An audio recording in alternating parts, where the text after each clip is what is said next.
தொழில்நுட்பம் வளர்ந்தாலும், காலங்கள் கடந்தாலும், தகவல் பரிமாற்றம் அப்படின்றதுல மிக முக்கியமானது தபால் சேவை.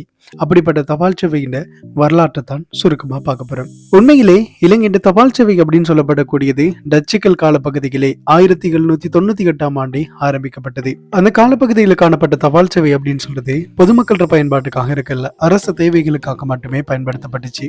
1815ஆம் ஆண்டு ஆங்கிலேயர்கள் கண்டி ராஜ்யத்தை கைப்பற்றி நாடு முழுதையும் கைப்பற்றினதுக்கு பிறகு தபால் சேவை அப்படின்னு சொல்லப்படக்கூடியது கொஞ்சம் கொஞ்சமாக விரிவுபடுத்தப்படுகிறது. நம்ம நாட்டோட முதல் நிரந்தரமான தபால் நிலையம் அப்படின்னு சொல்லப்படக்கூடிய ஜெனரல் போஸ்ட் ஆபீஸ் 1882ஆம் ஆண்டு கொழும்பு கோட்டை பகுதியில் கட்டப்படுகிறது. இந்த கட்டிடம் தான் இலங்கையின் மிக நீண்ட காலமான தபால் நிலையத்தின் மத்திய ஸ்தலமாக காணப்பட்டது.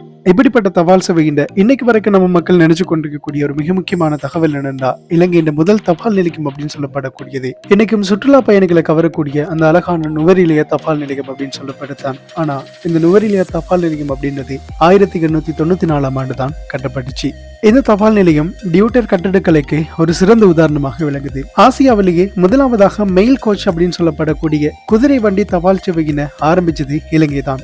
1832ஆம் ஆண்டு கொழும்புக்கும் கன்னிக்கும் இடையிலான முதலாவது சேவை அப்படின்னு சொல்லப்படக்கூடியது ஆரம்பிக்கப்படுகிறது. இன்னைக்கு நம்ம ஸ்மார்ட் போனை வச்சுக்கும் டெக்னாலஜி வச்சுக்கும் ஒரு தகவலை மிக விரைவாக இன்னொருத்தருக்கு அனுப்பி விடுறோம். ஆனா அன்றைய காலப்பகுதியில டெக்னாலஜியும் ஸ்மார்ட் போனும் இல்லாமக்கி நம்ம உறவுகள் எல்லாத்தையுமே இணைச்சது இந்த தபால் நிலையங்கள் தான். இலங்கை என்ற தபால் சேவை பத்தின கருத்துக்கள் என்ன அப்படின்னு சொல்றத மறக்காம கட்டாயம் கமெண்ட்ல சொல்லிட்டு போங்க. இது போல இன்ஃபர்மேட்டிவான விஷயத்தை தெரிஞ்சுக்கொள்ள நம்மளை சப்ஸ்கிரைப் அண்ட் ஃபாலோ பண்ணி வச்சுக்கோங்க. இன்னும் ஒரு வீடியோட சந்திக்கலாம்.